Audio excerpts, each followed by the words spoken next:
Welcome to my first podcast episode of The Renewed Wife. I am so grateful that you are here. I know this is not where you want to be. I know you don't want to have to be learning about this.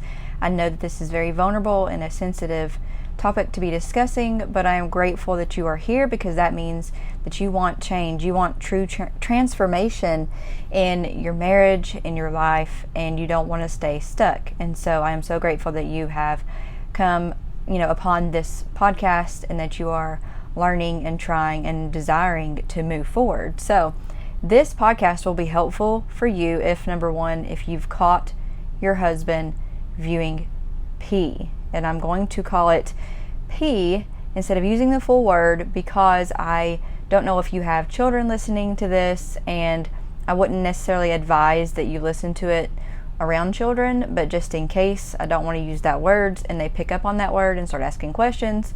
And then also because that word can be triggering if you are going through this. Just that simple, just using that word could be triggering. And I know even now, after going through a lot of healing myself, I don't like that word because I just have so much, righteous anger towards all of that. So, maybe you don't know what to do. You don't know who to turn to. You don't know who will give you good Christian advice. And then number two, if you're struggling with body image issues, this, situation, being betrayed like this can bring up a lot of different issues that may, have never crossed your mind before. Number three, if you feel like you don't have time to figure out what to do, I want to give you the answers without you having to spend a ton of time looking it up, because that way you can almost, fast track your healing because you're not having to spend so much time researching everything, because I am doing that research for you. And number four, you don't want to leave your house anymore because you feel triggered. So if you're feeling that way, like you just don't even want to leave the house because every time you do, you see someone, you see a woman, you see, maybe your husband checks out a woman or you're afraid he's going to. So you're feeling triggered every time you leave your house. This podcast will help you. Number five, having crying or anger outbursts, which I want to validate that's normal to be experiencing after you've been betrayed like this. But this podcast is for you because I'm going to help you through these things. So number six, you don't know how to help or support your husband through this. Maybe you've made that decision that you are going to stay with him, you're going to fight for your marriage, and you're going to help him to fight, but you don't know where to start, you don't know what to do, you don't know how to support him best, you don't know how to set boundaries, things like that. And then so you don't know how to explain or protect your kids from this. Maybe you have younger children who you're not going to really explain things to, but you are concerned. There are statistics, scary statistics, that show that children as young as like kindergarten age are being exposed to P. And so us as parents, especially if we're dealing with it in our marriage, then we have, a reason to be trying to protect our kids from this, and we desire to learn, how do I protect my child from this as well? So if you resonated with any of those, then I'm here for you. This podcast is here for you. And along this journey, we're going to learn a lot of different things. I'm going to share a lot of different tips and tools that I have used along the way. And I'm going to be like a mentor to you. I want to help you get through this, and not only get through it and just survive it, but thrive on the other end of this, because there will be another end. Even if it doesn't feel that way right now, you will get through this. So my goal for this podcast is to help you feel, confident in your ability to persevere through this, because you can get through this, you will. And I know you're feeling a lot of hurt right now, but it doesn't have to feel this way forever. You are going to get through it.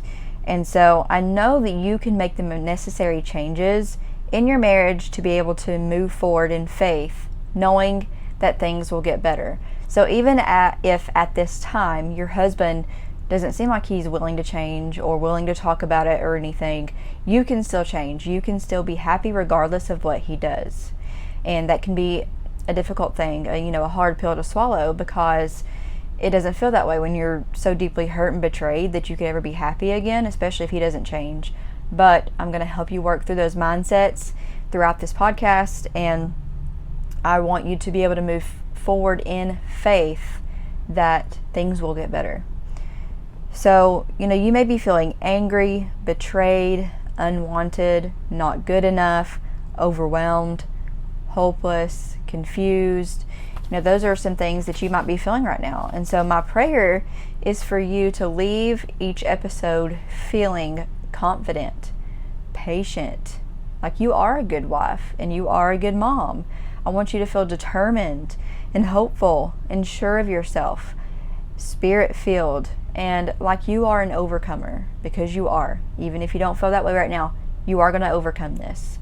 And so I'm going to share a little bit about my story in this first episode so you can see where I'm coming from, why I am giving you advice, and how I got through it myself, and how my marriage is even better than it was before we went through all of this. So my story starts around age 8.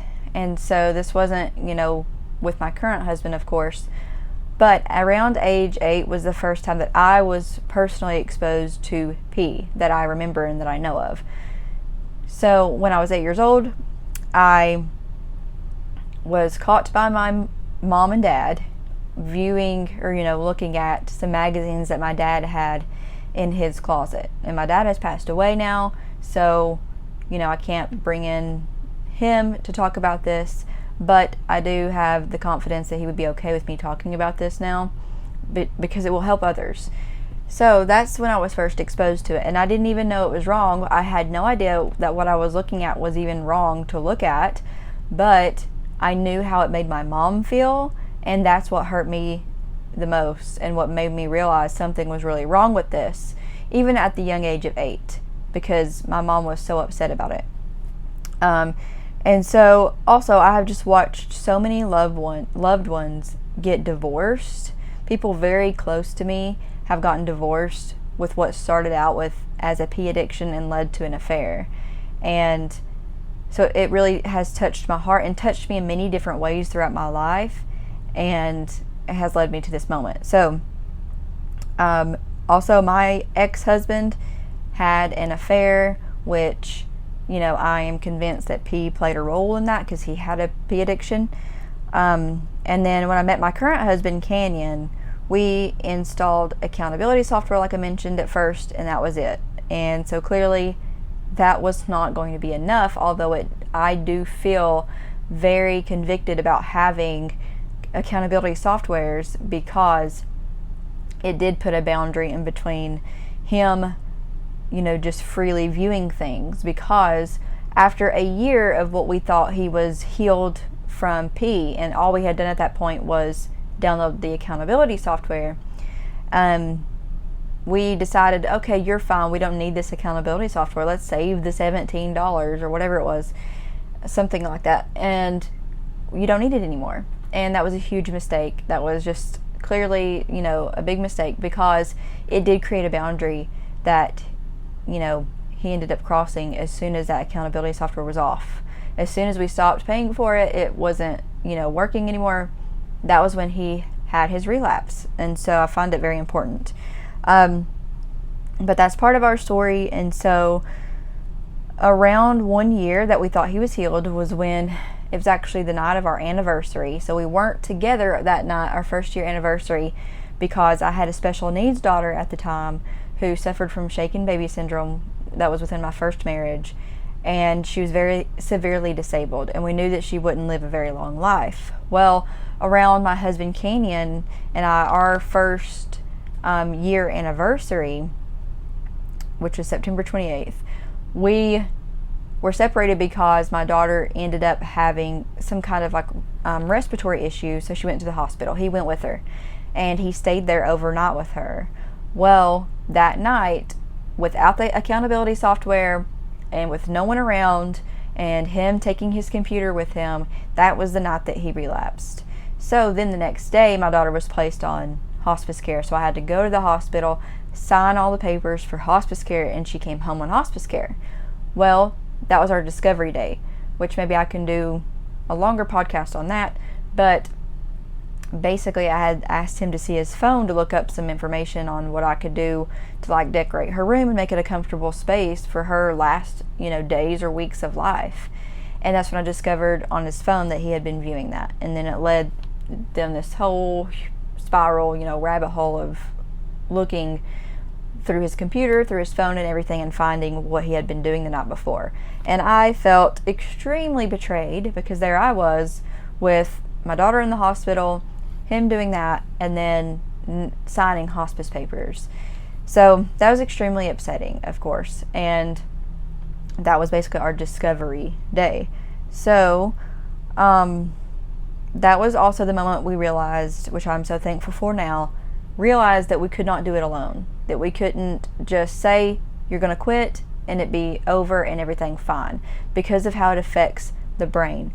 P affects the neural pathways of the brain. It changes things in the brain, and it is not something that you can just stop and say, oh, or that you could just look at a few times and never have negative effects on the brain.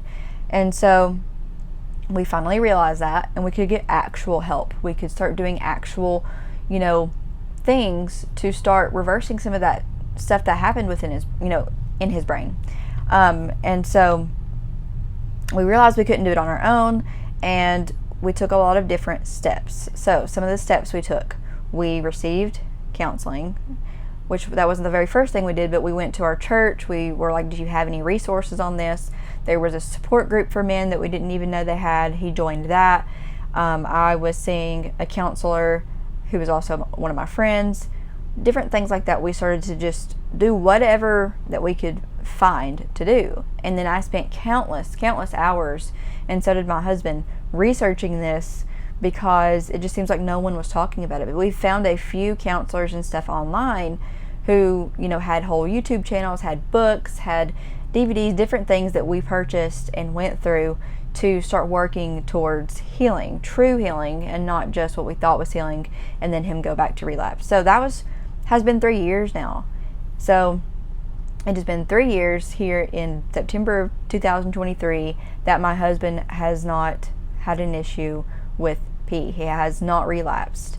And we do things still. We still have boundaries. We still have things in place to protect him from this, because the enemy is still very much, trying to get a hold of this marriage, trying to get a hold of my husband. And so we do have things in place still to this day, and we always will.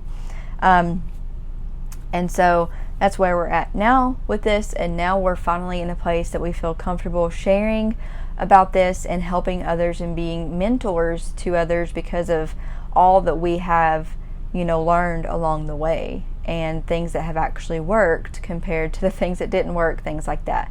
So we want to help people just like yourself, who don't want to waste a bunch of time.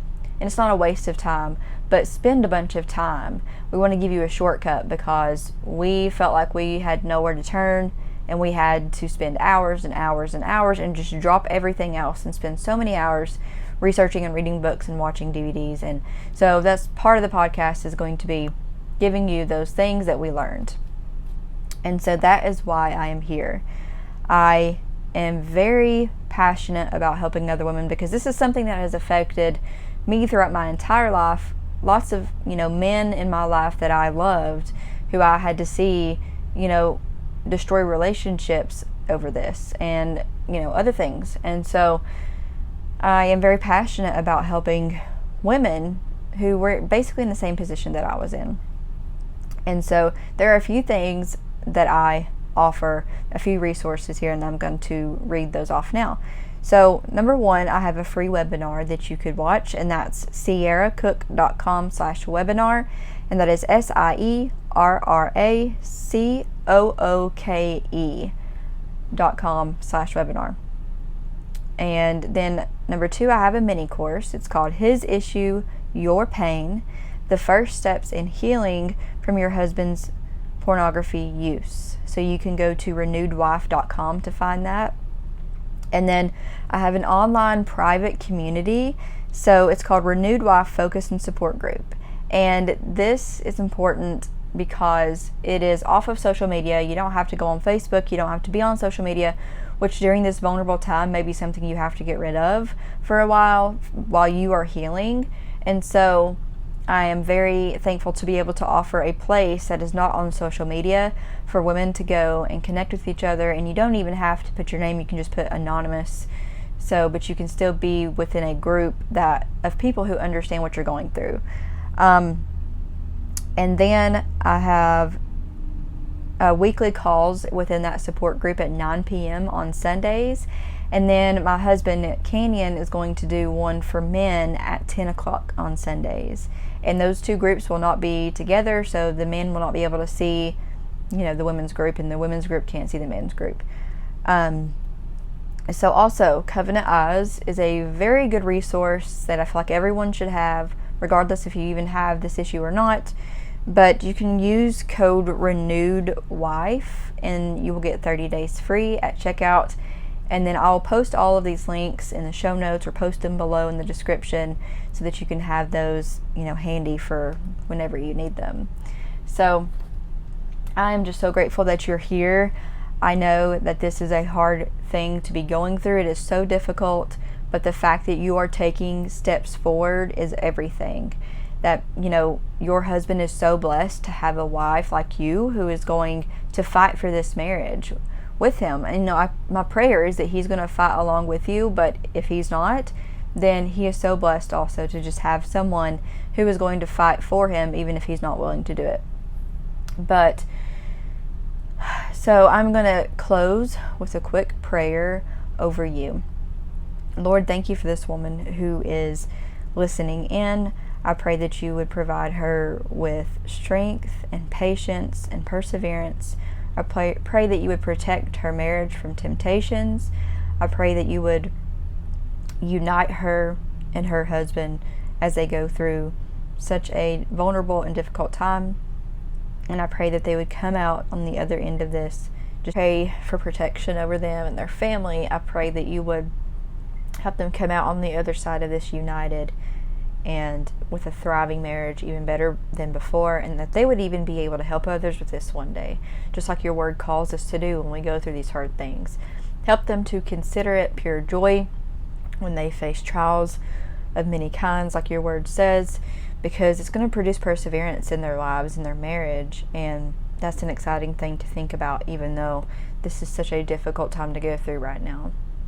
But Lord, thank you for this marriage. Thank you for this woman who is watching this, and please help us to learn together and to grow together and to always lean on you and to know your word, to grow in your word, to meditate on your word, and to always bring glory to you through our actions, through our thoughts, and through our marriage.